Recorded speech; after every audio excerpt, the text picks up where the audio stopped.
Bismillahirrahmanirrahim. Assalamualaikum warahmatullahi wabarakatuh.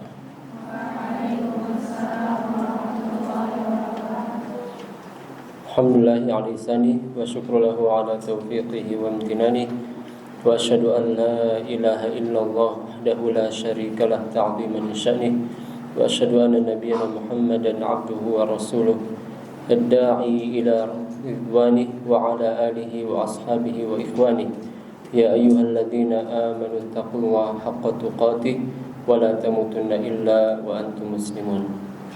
Alhamdulillah, kita lanjutkan kajian kita masih berkaitan dengan adab marah. Di kesempatan lalu kita telah sebutkan dua adab di antara adab marah, yaitu yang pertama adalah tidak marah kecuali karena Allah.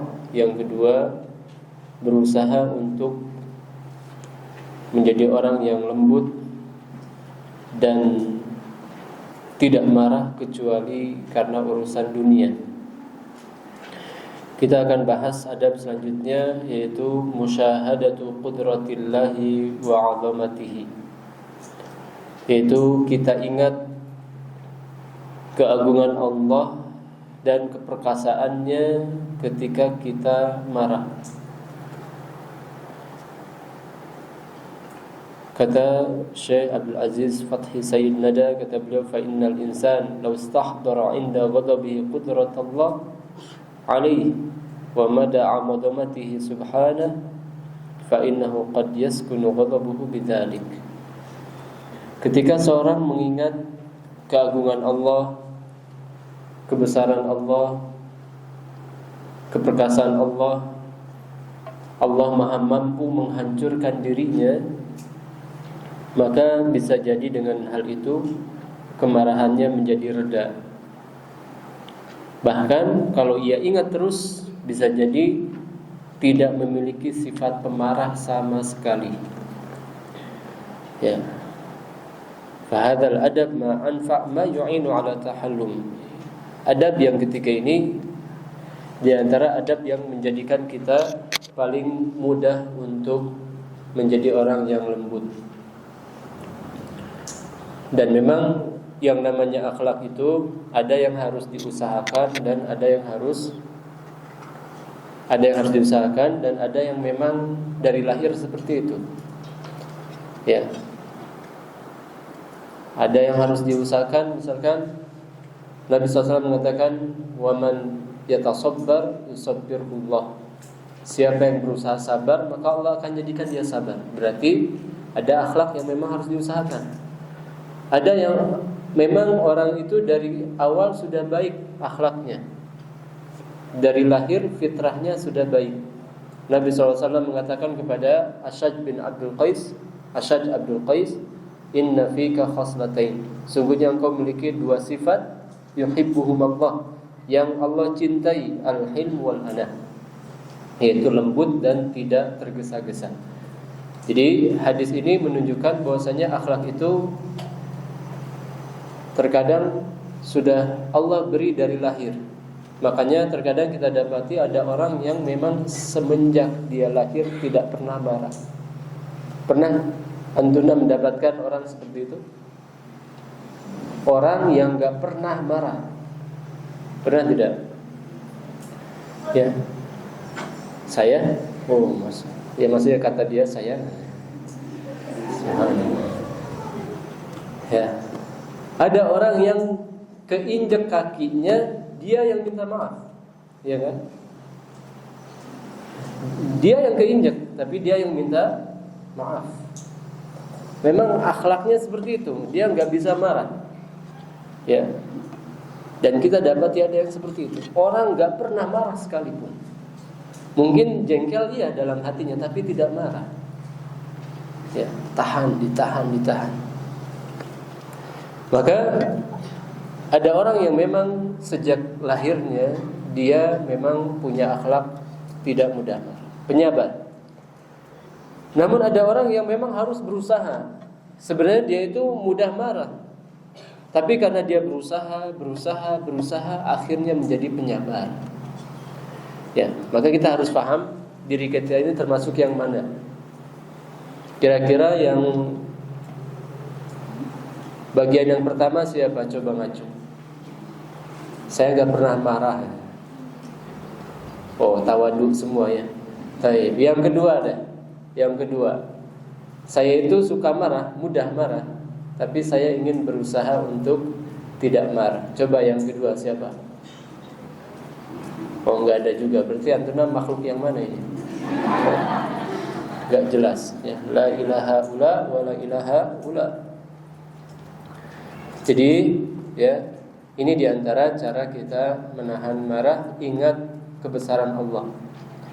Kalau seandainya kita pukul orang yang kita marahi, yakinlah pukulan Allah itu, siksaan Allah itu lebih berat, lebih keras daripada pukulan kita. Bukan lebih beras. Nah. Jadi lebih keras, lebih berat, ya. Bukan lebih beras. Kemudian yang keempat, katmul ghaidhi wa mudafa'atul ghadabi idza waqa'a, yaitu menahan marah dan meredakannya kalau terjadi. Jadi seharusnya kita berusaha untuk tidak memiliki sifat pemarah sama sekali, berusaha. Tapi kalau terjadi, tahan. Allah Subhanahu wa taala berfirman, wal kadhiminal ghaidha wal 'afina 'anil nas. Yang di antara sifat orang yang bertakwa itu, yang mendapatkan surga yang seluas langit dan bumi, yaitu suka menahan marah dan mudah memaafkan orang lain. Berkata Ibnu Hajar dalam kitab Fathul Bari, wa laisa fil ayataini dalalatun 'ala at-tahdhiri minal ghadab. Ayat ini tidak menunjukkan akan tercelanya marah. Illa annahu lamma dhamma min man yaqdhimu ghaydahu ila man yajtanibul fawahish kana fi dzalika isyaratun ila al-maqsud. Namun ketika Allah gandengkan sifat menahan marah dengan menjauhi kemungkaran, ini menunjukkan bahwasanya maksud daripada seorang yang bertakwa itu harus memiliki dua sifat ini, yaitu meninggalkan hal yang fawahish, yang mungkar, dan harus bisa menahan marah. Wa min a'zami ma jaa'a fi bayani thawabi qadmil ghaidh qauluhu sallallahu alaihi wasallam, di antara dalil keutamaan menahan marah, Nabi SAW bersabda, man kadama ghaidhan wa huwa qadirun ala an yanfudhahu da'ahu Allahu ala ru'usil khalaiq. Siapa yang menahan marah padahal dia mampu meluapkannya, maka Allah akan panggil dia di hadapan seluruh makhluk, hatta yukhayyirahu minal huril 'ain yuzawwijuhu minha ma syaa. Kemudian Allah berikan kesempatan dia memilih bidadari surga yang dia mau, kemudian Allah nikahkan. Ini keutamaan orang yang bisa menahan amarah, diberikan pilihan untuk memilih bidadari surga. Hadis diriwayatkan oleh Imam Ahmad dan disahihkan oleh Syekh Albani. Maka ingat, kalau kita bisa menahan marah, Allah akan memanggil kita di hadapan seluruh makhluk, kemudian dipuji, bahkan dipersilakan memilih bidadari. Kalau antuna berarti bidadara, ya, kalau ada. Wallahu alam, ada enggak tuh bidadara, ya? Nah, tapi yang jelas bahasa Al-Qur'an adalah ghilman, ya, pelayan-pelayan. Kemudian ada terakhir yang kita pelajari hari ini, yaitu at-ta'awudz billahi 'indal ghadab. Meminta perlindungan kepada Allah ketika marah. Ini diantara hal yang paling menjadikan orang hilang marahnya. Ya, suatu ketika ada seorang yang berselisih dengan sahabatnya, sampai dikatakan dalam hadis fastadda ghadabuhu hatta intafakha wajhuhu wa taghayyar. Marah besar dia sampai wajahnya berubah. Ya, di sini dikatakan intafakha wajhuhu, wajahnya membengkak. Pernah enggak lihat orang yang marah wajahnya membengkak? Ya? Kalau dalam hadis lain yang Anda tahu, yang membengkak itu urat lehernya. Tapi di sini dikatakan wattafaqa wajhu. Wataghayyar, dan berubah. Kemudian Nabi SAW mengatakan inni la'alamu kalimatan law qalaha la dhahaba anhu ma yajid. Sesungguhnya saya tahu satu ucapan yang kalau diucapkan oleh orang itu maka hilang kemarahannya. Apa itu? A'udzu billahi minasyaitonir rajim. Ucapkan a'udzu billahi minasyaitonir rajim. Ini hadis diriwayatkan Imam Al-Bukhari dari Sulaiman bin Surah. Demikian juga Nabi SAW bersabda, "Idza ghadiba ar-rajul faqala a'udzu billah sakana ghadabuh." Dalam hadis yang diriwayatkan oleh Ibnu Adi dan disahihkan oleh Al-Albani dalam kitab Sahihul Jami', jika seorang marah kemudian dia mengucapkan a'udzu billah, aku berlindung kepada Allah, maka niscaya marahnya itu akan reda. Ya. Namun tentu dalam mengamalkan ini kita harus paham, ya.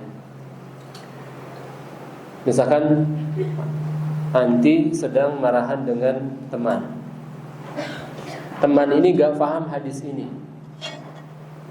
Berantem, kemudian nanti bilang a'udzubillahi minasyaitonir rajim. A'udzubillahi minasyaitonir rajim. Kira-kira dia makin marah enggak? Hah? Makin marah enggak? Kalau dia enggak paham bisa makin marah. Kenapa? Karena dikira kita mengucapkan dia adalah syaitan. Ya. Padahal maksudnya bukan seperti itu. Ya. Kita ucapkan itu mengamalkan hadis. A'udzubillahi minasyaitonir rajim. Makanya kalau orang paham, sama-sama paham hadis ini, dikeraskan enggak apa-apa. Ya. Tapi kalau lawannya nggak paham, maka cukup ya diucapkan dan hanya untuk kita saja. Seperti kalau kita melihat ada orang yang kecelakaan atau mendapatkan musibah, ya, jatuh kemudian celaka dia. Apa yang disunahkan kita ucapkan? Apa doanya? Alhamdulillah alladzi afani mimma btalaka bih wa faddalani ala katsirin mimman khalaqa tafdila. Gimana ucapannya? Alhamdulillah alladzi afani. Coba diucapkan. Alhamdulillahilladzi afani mimma btalaka bih wa faddalani ala katsirin mimman khalaqa tafdila. Apa artinya?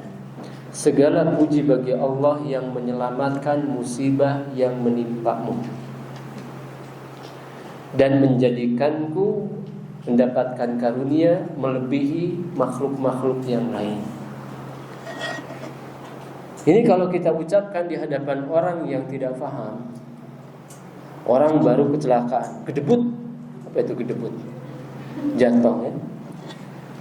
Jatuh kemudian kita langsung ucapkan alhamdulillahilladzi afani. Bersyukur saya jatuh, dia alhamdulillah. Ya.